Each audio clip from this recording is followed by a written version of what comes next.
Don't you do the 5, 4, 3, 2, 1 thing? Okay. Yeah, okay. 5, 4.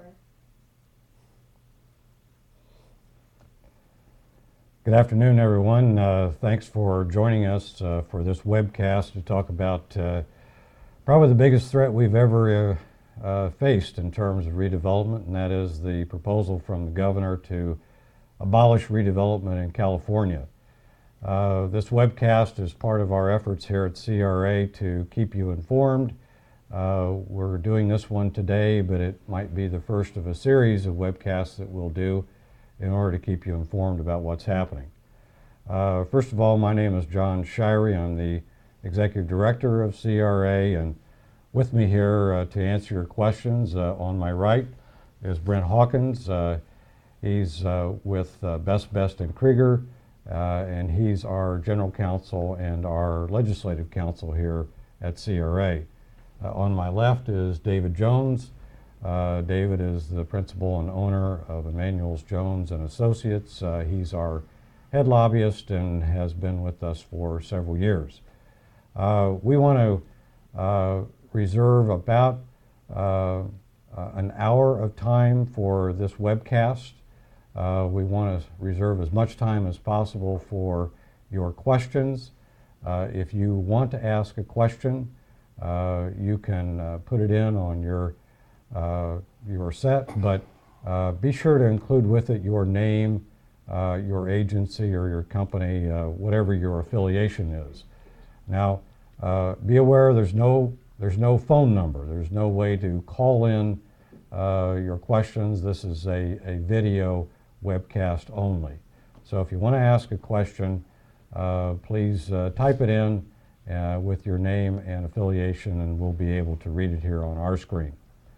Let me just make a few introductory comments about the situation. First of all, everybody knows that this is a proposal. This is from the governor. The news has been all about the governor and his efforts to try to balance the state's budget. But obviously, the attention of all of us must turn now to the legislature. It's those 120 people who can vote. It's those 120 people that we all must convince this is a bad idea and it must be defeated. And so all of our efforts from here on must be about focusing on the legislature. A few things we want you to understand about the proposal. I know we've sent you updates, and let me just say in that respect, if you have not been getting our updates, including one that we sent out on the day that the proposal came out, one we sent out last Friday, another one that we've sent this week. If you're not seeing those updates and you think you should be, you need to go into your profile for CRA and make sure your name and your address is there. If it's there and you still aren't getting the updates, you need to call our office, 916-448-8760, and let us know that there's something wrong with your receipt of our updates. We're going to be sending out more updates than usual, probably 1 or 2 a week, as long as we have to in order to be able to beat this measure. In terms of the proposal itself, just a couple of things to make sure that you understand. First of all, this is a measure that is supposed to be about balancing the budget.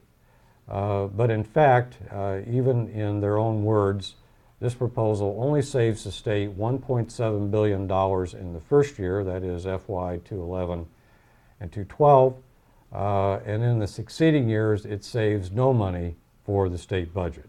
And we've confirmed that with the Department of Finance. So this is a one-time $1.7 billion savings to the state's general fund, and thereafter no savings. So abolishing redevelopment, a $40 billion a year program that generates $2 billion in taxes for state and local government, is being sacrificed for only a one-time savings of $1.7 billion.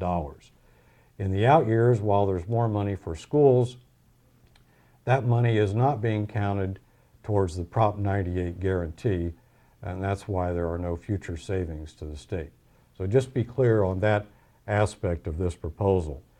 In terms of major messages, we want to talk about jobs.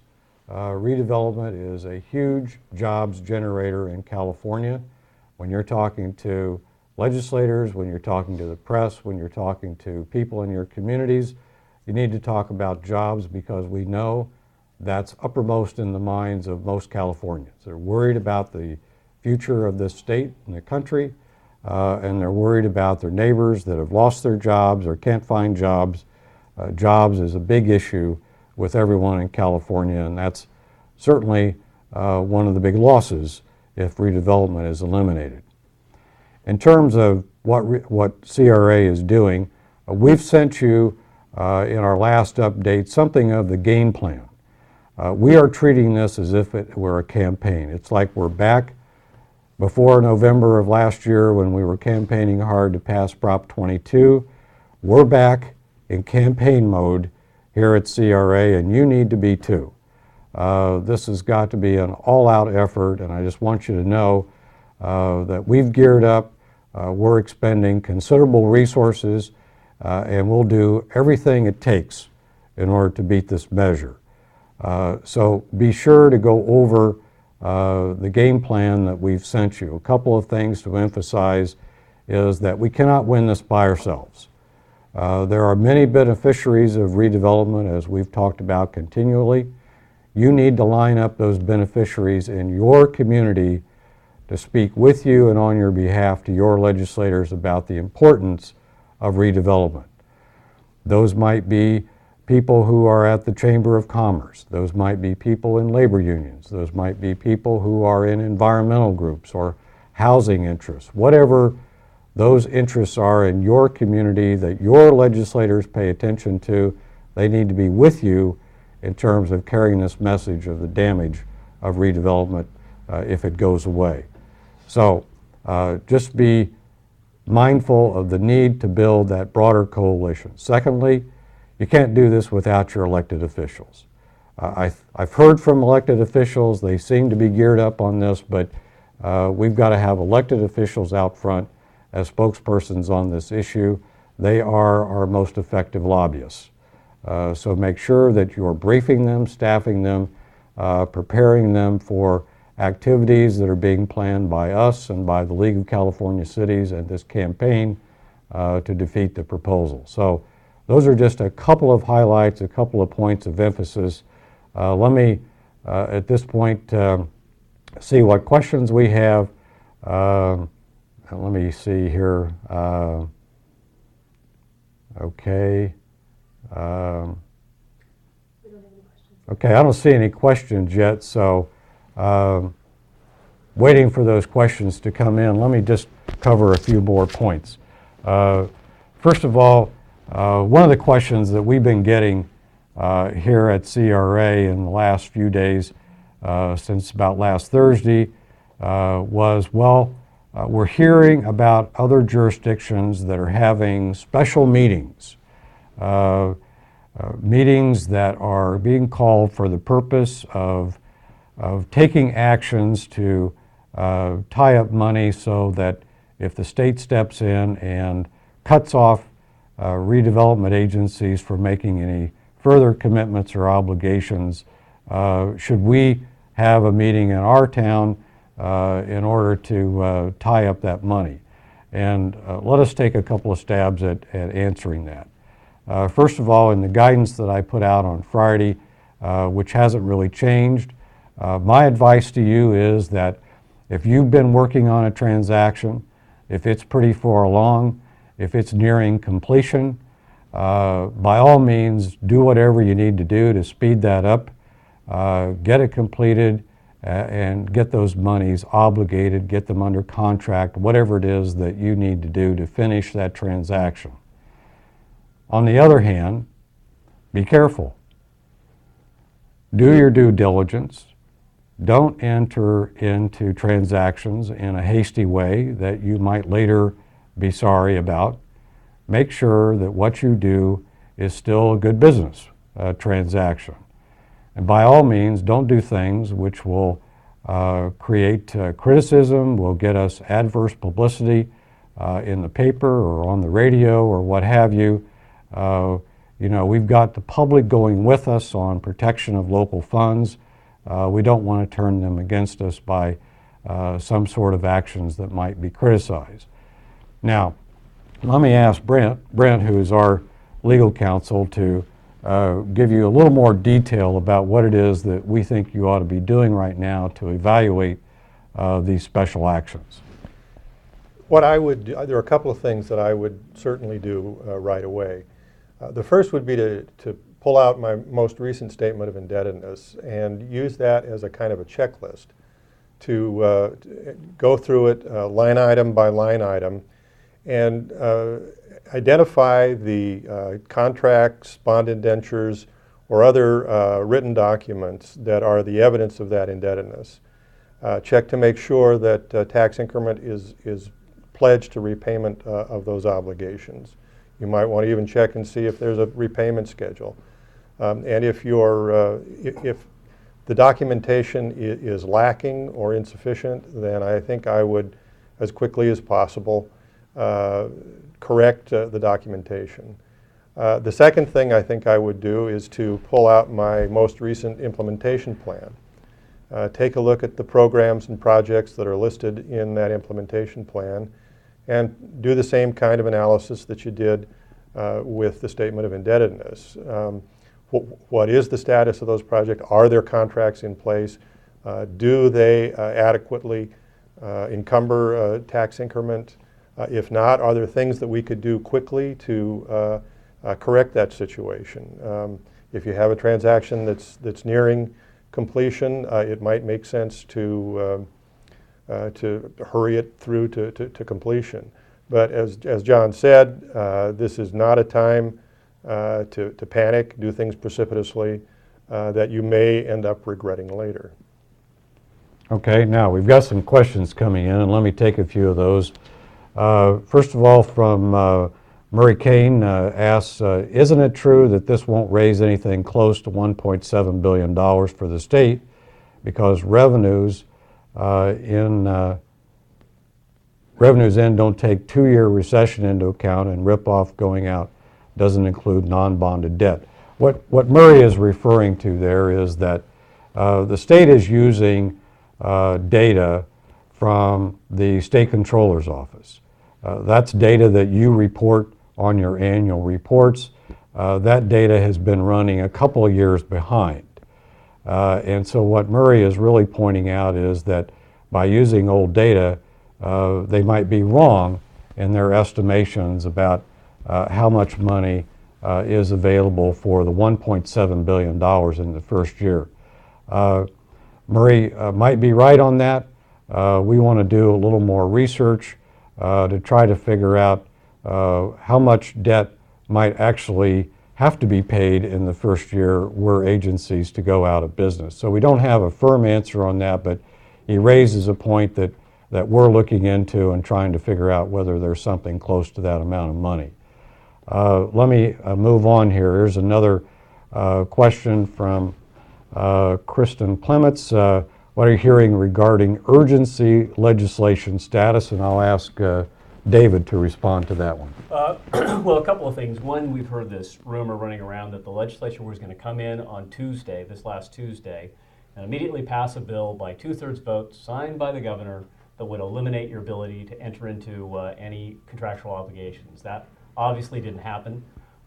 So that's good news. Part of the rumor mill that was floating around has been disproved. We do anticipate, though, that this proposal that the governor will be putting forward will be an urgency measure. So it will take 2/3 vote of the legislature and a signature of the governor to take effect. So we anticipate this will be something that will have that urgency clause. So if it is signed into law, it becomes effective upon signature. Okay. Now, let's see. I missed a question there. I'm getting to it. Jessica Keating, City of... Okay, let me, we're trying to get the questions back up here on the screen, and I'm not able to follow the, Well, there was a question before that one that I didn't answer. Here's the question. What is your read on the governor's willingness to not eliminate but end up somewhere in the middle with a compromise arrangement? Well, he hasn't shown any signs of that at this point. His Department of Finance staff have said this is an all-or-nothing proposal. Yesterday, when he spoke at the meeting of the League of California Cities, he said we might win. We might beat him on this one. He didn't indicate any willingness to compromise. One thing I will say about the governor, I think his priority is to balance the budget and to do it in an honest way. I'm not so sure he is wedded to the details of how to get there, but right now the proposal to abolish redevelopment stands, and we've got to think that he's going to defend it all the way, because that's all the indication we have right now. Jessica Keating from Alhambra says, what will happen to property or other agency assets if the successor agency is formed? And let me just give a general answer at this point. Right now, we just have the governor's proposal. What has to come next is the actual bill language, the actual legislative language that they're proposing. That is not due until February the 1st. They're probably writing it now, and of course there's no guarantee that we'll have it by February the 1st. So we are operating on just the knowledge that we can glean from talking to staff, from reading the proposal, and we don't have answers to everything. We assume that somehow the assets of the agency would transfer to the successor agency, but we can't give you a definitive answer on that until we see the language. Next question, let's see. The Gov has proposed to move the balances of low-mod housing fund to housing authorities. Would internal transfers of low and moderate income housing funds used by redevelopment agencies to make CRAF payments, how would those be handled?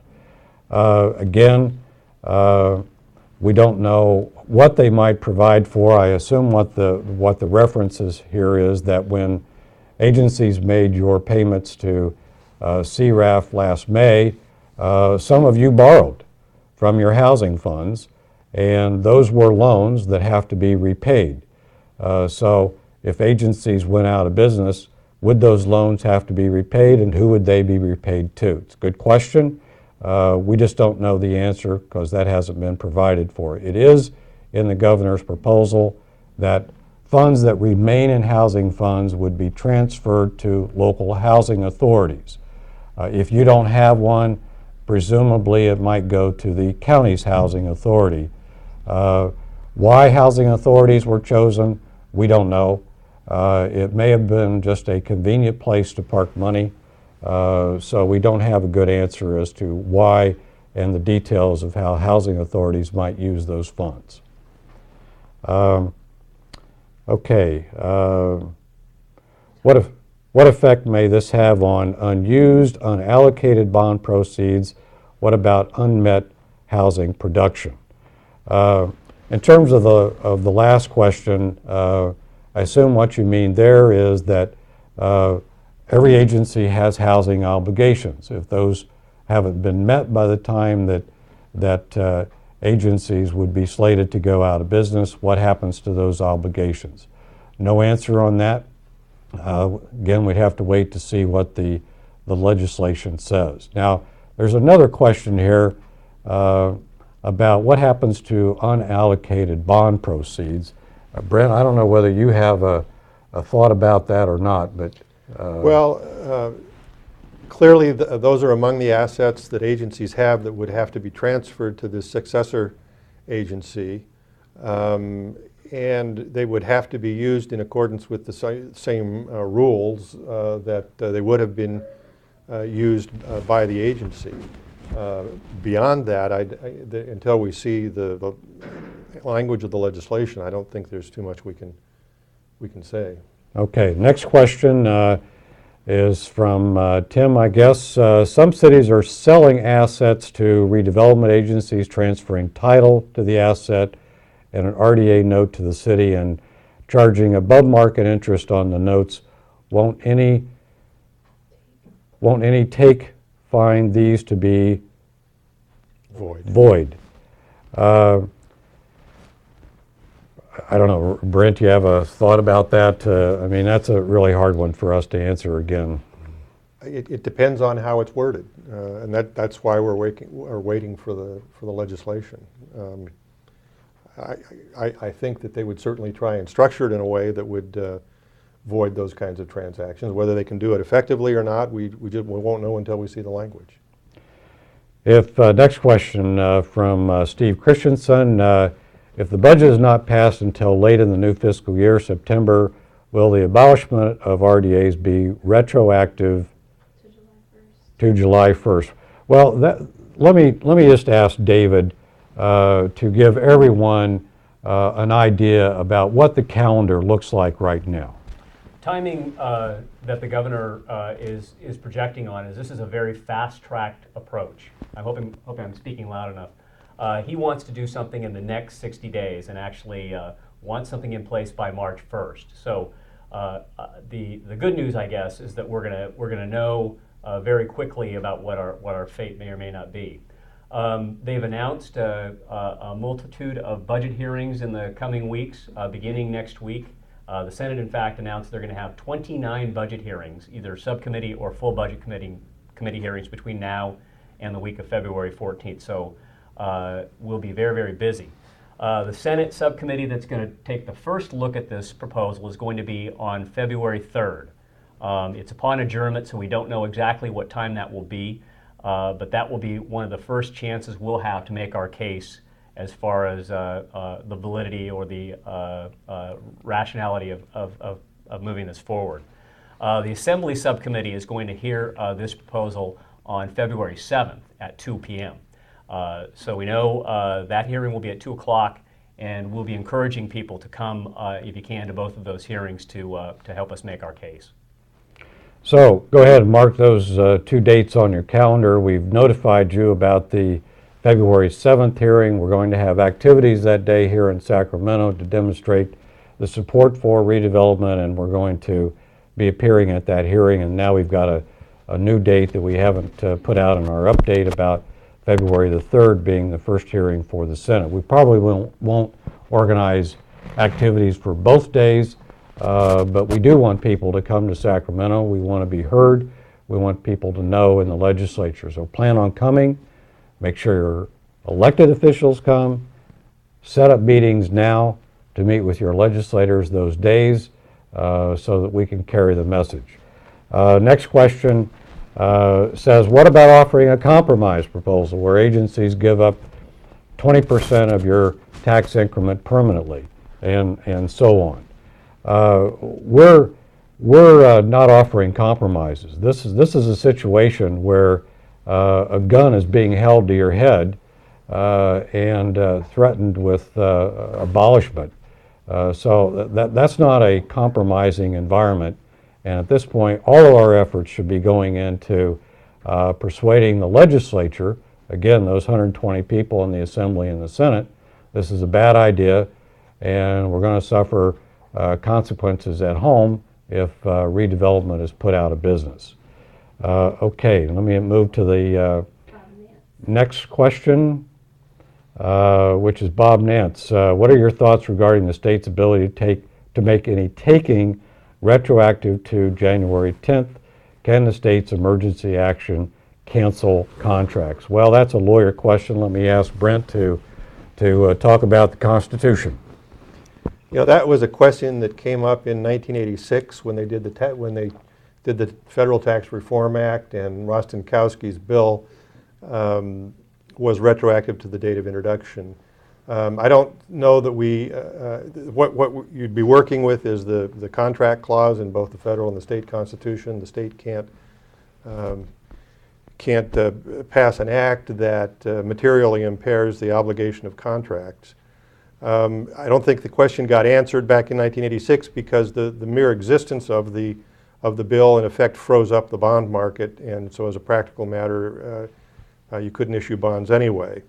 That might happen again this time.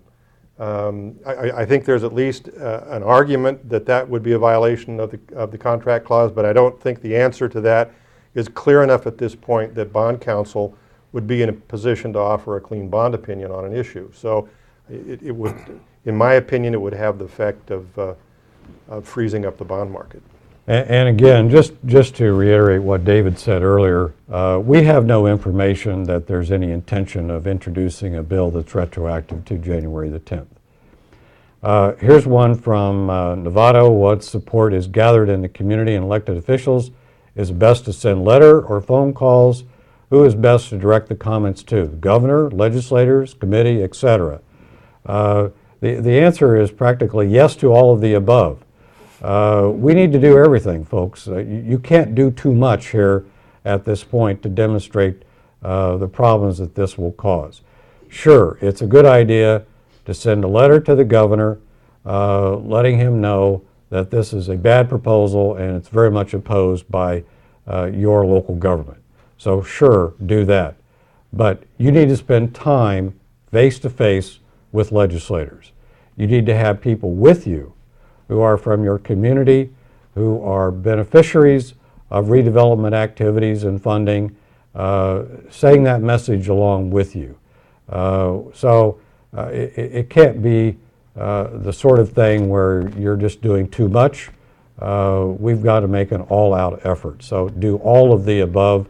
Let both the governor and your legislators know how you feel about this. Next question, and obviously I'm trying to move along here so we can answer as many questions as possible. Do you think the cooperation agreements that many agencies are adopting will be seen as a true encumbrance, or should agencies undertake other measures to protect funds?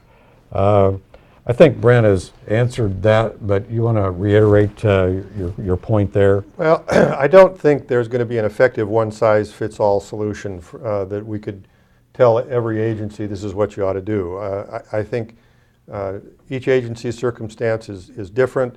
You ought to undertake the kind of inventory and analysis that I talked about earlier. Talk to your attorneys, your bond counsel, your financial advisors, and based on what the facts are in your community, make a decision about any additional steps that ought to be taken to try and protect the local funds. And again, let me just add that use wisdom and be guided by prudence here. We don't need this kind of editorial, which appeared yesterday in the Sacramento Bee, a paper that many legislators read. The editorial headline is "Redevelopment Rush Shows Why Action is Vital." The action they're saying is vital is quick, introduce legislation cutting off these agencies from entering into any more commitments. This is the sort of thing that we need to avoid because it doesn't help us win the bigger battle. Next comes from Sue Block, same Sue Block, I assume, at Myers-Navi. Have you heard anything about proposed composition and control of the successor agencies? We don't know very much yet about the successor agencies. They'll be in place the day after the agency is eliminated, but we're waiting to see the details on those successor agencies, so not a lot of information there. Next is, are you conveying the fact that disestablishment may also bring the unintended downside of lower May CRAP payments for the current year budget? Well, regarding the May CRAP payments, we've been saying to all of you that you need to prepare for those payments and be setting aside the money and go ahead and make those payments. Well, frankly, this proposal may change everything. We may change our advice to you, but not now, later on, closer to the time that May payments are required. So I think the Department of Finance is well aware that we're on the hook for another $350 million as part of this proposal, as part of last year's proposal, I should say. And so at this point, we're withholding making any recommendation to you about May CRAP payments. Next question is, does the CRA maintain database on how much local agencies pay to the other taxing entities via pass-through payments? Might be good information to educate the public. In the information that we sent out to you, we sent a pie chart, and we showed in that pie chart that about 21% of your tax increment funding, about 22% I should say, is pass-through money that goes to the underlying taxing entities, schools, counties, special districts, and cities as well. So we are publicizing that information. Most people are very surprised to find how much money is already being passed through to those underlying entities. So that is a good argument for us, and one in which we would ask you to use as well. But again, there's no substitute for the jobs argument. People understand jobs argument. When we start talking about pass-through payments, the public, they don't get that. They don't understand a lot of these intricacies that we do. They understand jobs. Next question. Tax increment used to pay city loans made to the city is vulnerable to the takeaway. Well, if those are documented contractual obligations, then we would assume they would be covered in the language that will be drafted, which says that current obligations of agencies must be met. As Brent pointed out, though, if that's not well documented, if you don't have formal actions on the record about those loans, you should look into that and clean up the paperwork on those transactions. So again, you should be safe rather than sorry later, making sure all that is well documented. Yeah, John, if I could just add that it appears, although it's difficult to tell from the limited language that we have so far, that the proposal wants to limit the agency's obligation to make good on existing indebtedness to current year debt service. It's not clear at this point whether that would extend to performance under DDAs and OPAs, other kinds of contractual or payment obligations that are not scheduled debt service on bonds. So the definition of what existing indebtedness is something we'll just have to wait and see. Yeah. Okay, let me move on to the next question. Comes from one of our board members. Andy Agel asks from Santa Monica, our legislators have asked that we suggest alternatives to close the budget gap. Do you have any guidance for us? This is a favorite question. This is one that every legislator will ask, gee, you know, we have this terrible problem. How do we close the budget gap if we don't take your money? Don't fall into that trap is what I say. First of all, we didn't create the state's budget problem. They did it of their own will in terms of actions and not very good decisions made over the last decade or more. We're not asking state legislators how to balance local budgets. That's not part of the dialogue here, and all of you have had to make painful decisions at the local level to bring your spending and revenues into alignment. So I wouldn't play that game that they want to try to get you to play. And I would point out this as well. First of all, the state's been taking money from local government since 1992. Every year, ERAF payments are made from general funds of cities, counties, and special districts. And it got to the point that we had to put a cap on that through Proposition 1A, passed in 2004. In addition, on 9 different occasions, the state has taken redevelopment money in order to balance its budget. Most recently, $2 billion, which practically shut down agencies in the state in the last budget go-around. So we have been part of the budget solution right along. It's not like this is the first time that we're being asked to ante up. We've been doing it all along, including the $2 billion take. And as you all know, it got to the point where we went to the voters and said, pass Proposition 22, put a limit on what it is the state can do in terms of taking local revenues. Voters agreed with us 61 to 39. They want that local money to stay local. David, do you have anything you want to add to that? No, I just reiterate. I'll try to speak louder. I know that people are having a hard time hearing me, but no, that's clearly needs to be pointed out. Legislators, have a short attention span, and with term limits turning over, people don't remember the history of how much redevelopment has contributed to the budget solution. So we need to make sure we educate them. And the message of jobs and keeping jobs local and keeping that money local needs to be reiterated.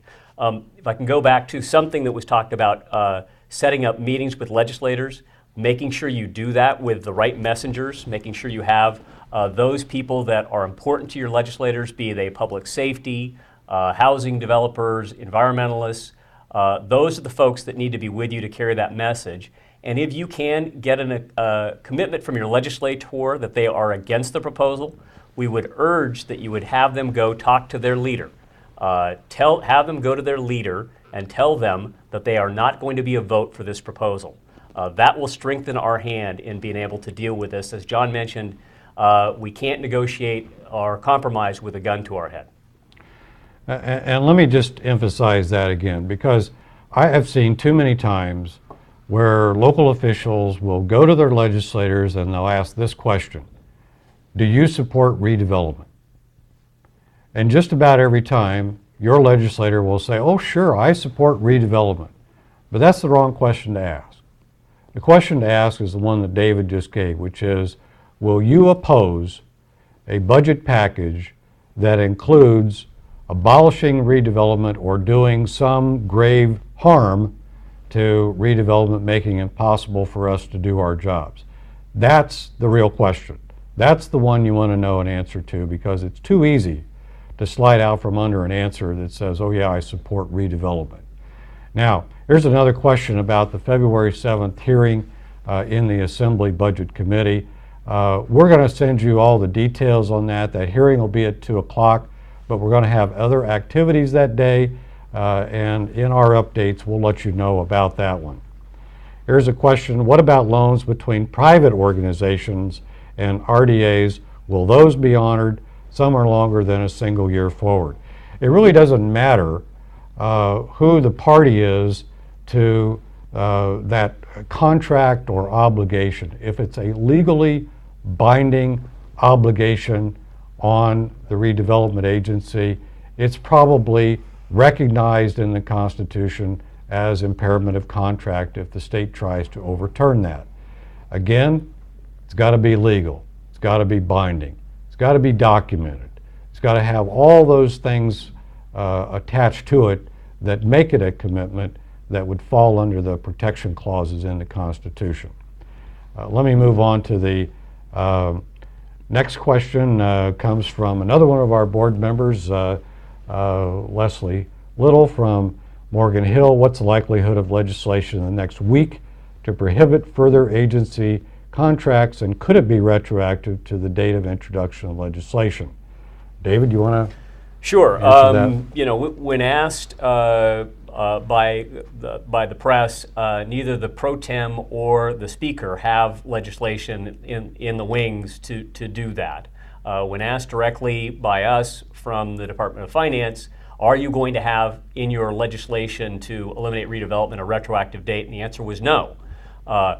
So as we understand it at this point, we haven't seen anything, but could there be something introduced? There are 120 legislators, and so we don't know what they are planning on doing, and they could. But as far as we know right now, there is nothing that we know that's we've seen or heard of that's in the wings. Okay.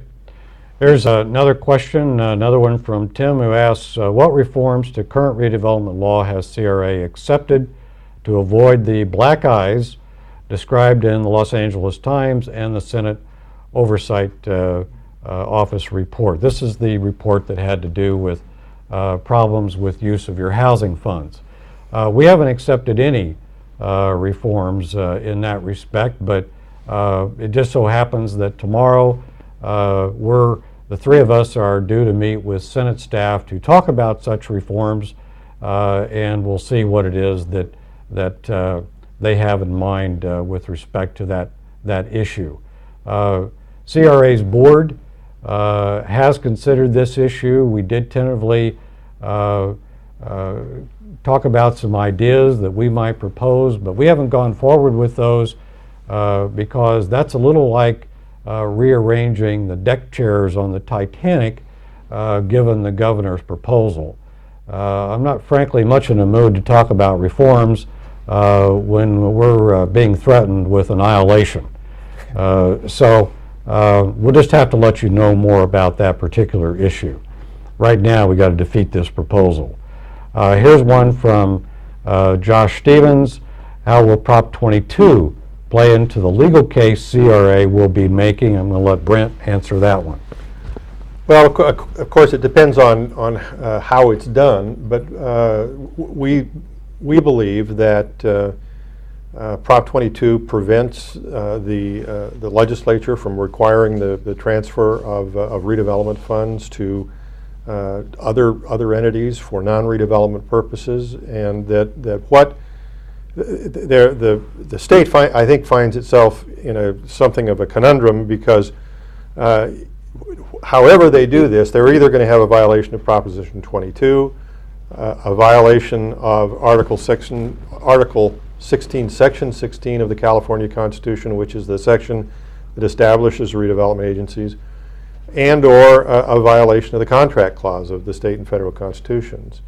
There's no way that we can see of doing what they're proposing to do without violating one or more of those provisions of the Constitution. So Proposition 22 will be one of the prongs that we would use to contest this if it actually goes forward. Okay, let me move to the next question. This is kind of a political question. If it comes down between a choice between schools and agencies, regardless of how fairly or unfairly put forward, will the legislature take our side, especially in a short duration struggle? David, you want to tackle that one? Sure. I think that's the crux of our problem, is that we have to, and I'll reemphasize what John said, we have to do everything we can to get our message out as forcefully and as quickly as we possibly can. We find ourselves in redevelopment at the confluence of two unfortunate circles. Republican legislators might rather take your money than raise taxes, and Democratic legislators might rather give money to schools than keep you alive. So, it is a vulnerability we have, and that's why we're for the fight of our lives, and we need to make sure we get our message across of how dire this is. We do have friends. We have the construction trades, AFSCME, the Association of General Contractors, others, CBIA, that have come to our aid in this fight. So make sure you enlist their support and make it clear with legislators how important it is that they oppose this proposal. And that gives me an opportunity to make a request of all of you, which we'll include in one of our updates next week, which is that we need information from you about what you're doing right now or have done in the recent past to help schools. We know that some of you use your redevelopment money to actually build school facilities. You do other things to help schools, and of course, you also pass through money to those schools. We need more information about your help with schools. Put it in an email, send it to me or send it to Lillian Henniger. We need that information. Along with that, we need information about what you're doing to help your fire departments. We know that any number of fire stations have been built in this state using redevelopment funds. We need more information about anything you're doing to assist firefighting in your community. Those are our two opponents. That's who's supporting the governor's proposal. California Teachers Association, California Professional Firefighters. That's who's on the other side. Now, let me go to the next question. It says, under the proposal, will set-aside funds be required to go to public housing authorities, or can they go to nonprofit housing organizations? Right now, the governor's proposal says they're going to go to housing authorities. That's all the information we have. It doesn't give an option. Next question. I heard the governor's speech the other day. I assume maybe we're talking about the speech yesterday. He welcomed alternatives. Why can't the CRA come up with an alternative which keeps us in business and gives them some funding support? First of all, don't forget Proposition 22. Proposition 22 said you can't use that money for other purposes. You can't take it away and can't use it for other purposes. I don't even have the authority under the law to make such an offer because that money is locked in because of Prop 22. And again, as I said earlier, we can't negotiate with people that are holding a gun to our heads. The issue here is, what can we do to beat back this proposal? We need to make that message loud and clear right now. The governor needs to put a tax package on the June ballot. I don't think he's going to be able to do that if all the cities and counties in the state are opposing him. So we need to do what we can right now to get this proposal off the table. Next, this is a question from Brentwood. If a planned project has been in the CIP for a couple of years and it's to be funded by redevelopment's cash reserves but is not yet contracted for construction, is it safe or at risk? Brent, I would say it's at risk. It's unlikely that we're going to see a definition that somehow recognizes what you have in a CIP. That's just not likely to pass muster as a contracted obligation, legal obligation of the agency. Another reason why you should, as I said before, go through your statement of indebtedness and your implementation plan and make sure that you've got real documented contracts or other obligations in place to support each of those entries. Another question about February 3rd and February 7th hearings, asking, should we plan to go to Sacramento, show support? And the answer is yes. We want to have a big turnout that day. We're only going to be able to have a few people testify, but we want to have a full room, and we're probably going to have a press conference outside, and so we want a big turnout of people to show support for redevelopment that day. And I might add that, the question is, should we be visiting legislators? Absolutely. We will, when John referred to information we'll be sending out, we will certainly send you any information we get as far as details, times, room numbers. The particular legislators we want to work on, we'll have the list of the subcommittee chairs that will be in charge of those hearings. So it will be Assemblywoman Buchanan will be in charge of the Assembly side, and Senator DeSaulnier will be key people on that. We'll get you all that detail as it becomes available. Okay, next is what about a legal injunction and challenge? Well, that doesn't come into play while we just have a proposal. That's the sort of thing that we would consider down the road. But right now there'd be no basis to go to court on some sort of stay or injunction just based upon the governor's proposal. Now, has there been any effort to form coalitions with other professional groups or lobbyists? Let me give David a chance to talk about all we're doing in that respect. Absolutely. We're doing aggressive outreach of the other key players, environmentalists, labor groups, business groups, housers. We would also like you, if you have a lobbyist under your employ, please direct them to contact us and enlist their support in this effort. We'll have a coalition meeting probably sometime early next week, and this is something that is critical to us having success. Other groups, police chiefs, key groups to carry our message forward. We're being very aggressive in our outreach. But if you have somebody on contract in Sacramento that can help us, make sure you let us know. Okay. Here's a question from Melissa in Roseville. What's the status of the lawsuit appeal? We have just completed the briefing on that, and we're in a waiting period. It'll be some months before we hear from the 3rd District Court of Appeal about taking up our suit and deciding it. So we're just in kind of a waiting period right now, but we've done everything that we can to provide the court the information it needs to make a decision. Here's one from Lakeport. What's the current overall thought of the legislature about this proposal? There's no way to know that at this point. There's not been a vote. There's not been, a person-by-person poll. We just know that there are individuals who have expressed support for it. There have been others who have said, no, they don't like it. They don't want to do away with redevelopment.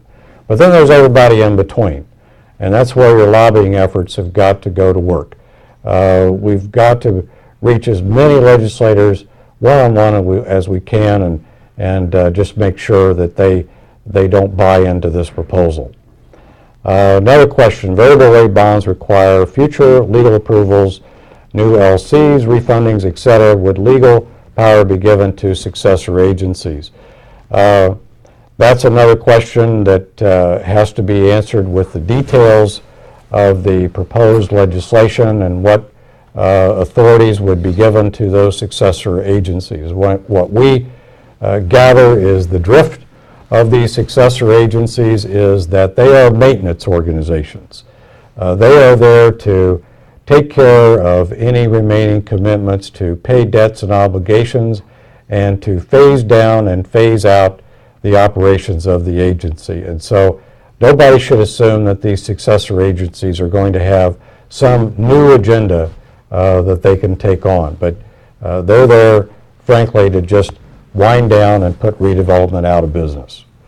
What about the housing monies that already flow into what used to be a state-funded effort? Not quite sure what that question refers to. Anybody here know? I could be referring to ongoing housing fund set-asides, which the governor's budget proposal doesn't really address. It says that current balances in the housing fund are to be sent to the housing authority. It doesn't really make any proposal about the future of the housing set-aside requirement. Okay. Here's another question, kind of along the lines of previous questions. If the legislature does enact emergency legislation for contracts entered into after January 10th, will it affect contracts under which no agency funds have been obligated? Again, the test is going to be whether there is a legal obligation there or not, and we're just going to have to see how that's defined in the legislation. Next question, how do we answer those who are okay with eliminating RDAs and giving the money to the schools? I think that it's not surprising that people want to support schools. Obviously, we care about schools too. The issue is this. What about those 300,000 jobs that we give up in the process? Those 300,000 jobs generate tax revenues. And those tax revenues benefit schools and they benefit the state. So why would we give up such an important economic development generator in our state? That is short-sighted. That doesn't help schools. Most of those jobs are in construction. When a construction worker can put food on the table and buy shoes for his or her kids to go to school with, obviously that contributes to the overall well-being of our society, and that's in the interests of schools too. So this shouldn't be a schools versus redevelopment issue. Schools benefit from strong local communities, from good jobs, from high employment levels in our state.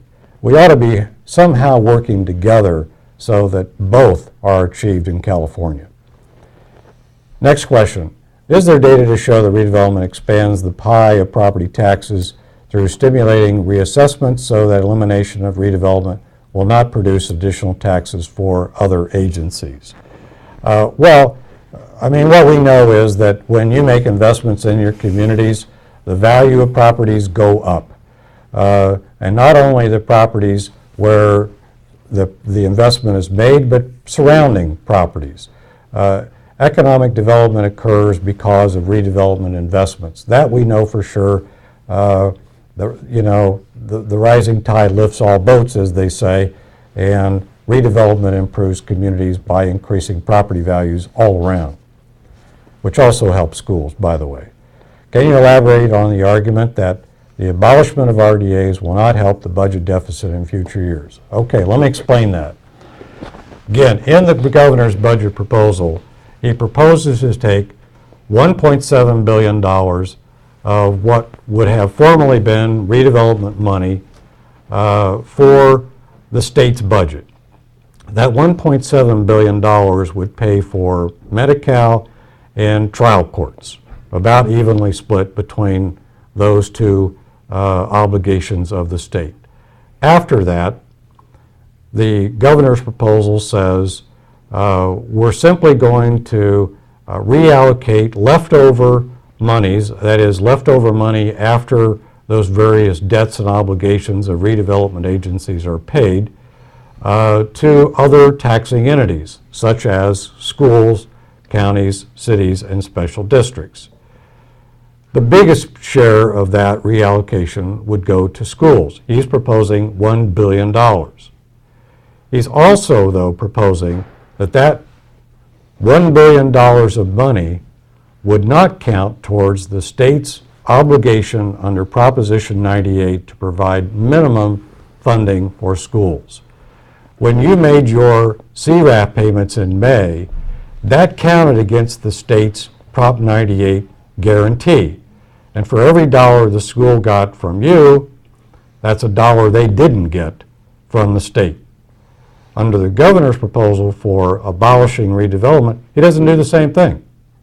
So there's no savings to the state budget after the first year. It doesn't get us any closer to balance after that first year. Now, we're nearing the end of our time, and we'll try to handle several more questions here, but if we don't get to your question, follow up with us and we'll still get you an answer. What is the initial take on the legality of the state being able to just abolish redevelopment as proposed? What would be required to pull this off? Comes from Diane Hadlin. Well, let me just shortcut that one for you if I could, Brent. You know, we have strong questions about whether the funding for redevelopment can be eliminated as a result of Proposition 22 and, as was explained, Article 16, Section 16 of the Constitution. Can the state government somehow change the activities or govern the activities of agencies? Yes, they can, and they try to do that every year. So we will have legal issues with respect to Prop 22. How much is affordable housing part of your lobbying conversations? The next question. It's an important part of our conversation. That's important to many legislators. You need to make that case on affordable housing because that's a winning argument for redevelopment. People like what we do in terms of providing increased supplies of affordable housing in California. Are there any case studies that show how much increased taxes have been generated over time in project areas compared to what would occur if the area was left to continue to deteriorate? No, there's not really a file of studies on that, but one important fact is that we know that redevelopment generates about $2 billion a year in taxes. That's in a normal year, not when the state is putting you out of business. What's the word on timing? The actual legislative draft, I think David has covered that one. I'm missing a question there. What, if anything, are you hearing out of Gavin Newsom's office or any other key legislators so far? It's a reference to our lieutenant governor. We're not aware of anything out of the lieutenant governor's office. This is really the governor's proposal. Going back to housing funds, about housing authorities, can the housing authority then lend or grant to private entities? We'll just have to see what the legislation says about the use of that money. Okay, I'm going to take two more here, and that's going to have to be it for today. Is the money that is construction proceeds from a bond issue at risk? Brent? I'm sorry, what was the question again? Is the money that is in construction proceeds from a bond issue at risk? I think that if the money has been committed to through a contract, a construction contract or some other contract, then it should not be at risk. If it has not, then it might be, depending on how the legislation is drafted. Okay. I'm going to take two more here. I know I just said two more, but to counter criticism of new agreements aimed at protecting funds for projects that are in process, it may be helpful to quantify the jobs generated and private investment leverage that would otherwise be lost. I mean, that's a good point, but folks, we don't have information about all the things that you're doing out there. There's 350 agencies in the state. You know, we just don't have information about what's being done there, and so we can't quantify that. What we have quantified is what you do year in and year out, which is that 300,000 jobs figure. And that's the figure that we use in all of our information that we provide to the press, to the legislators, and so on. So we're not able to generate that kind of activity. And then I'm going to end on this one. This is a question that's not a question. It says, "You guys rock." Well, thanks for the compliment. We're out of time, and this has been great for us, and we appreciate the participation of everyone, and we apologize that we couldn't get to all the questions. This is not the last time we're going to do this. We'll have other sessions. In the meantime, watch those updates that we send out to you. We'll let you know if we're going to have another where and when call-in session like this. This has been helpful to us and hopefully productive to you. One comment. A lot of questions today have been about what happens if we're put out of business. And what I want to get across to you is don't start thinking that way. Nope. We are strong and vital to California, and our voters have said 61 to 39, we want that local money to stay local for community projects and investments. The effort that you need to be making is saving redevelopment, working with your legislators, building support in your communities. All of those things that we've been saying are vital to the long-term support and survival of redevelopment. So that's where our attention needs to be, and that's what we encourage you all to take care of.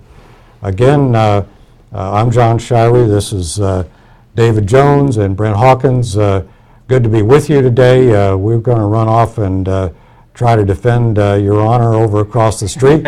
So we'll say goodbye to you for now. And with Thanks. your help, we're going to continue to rock.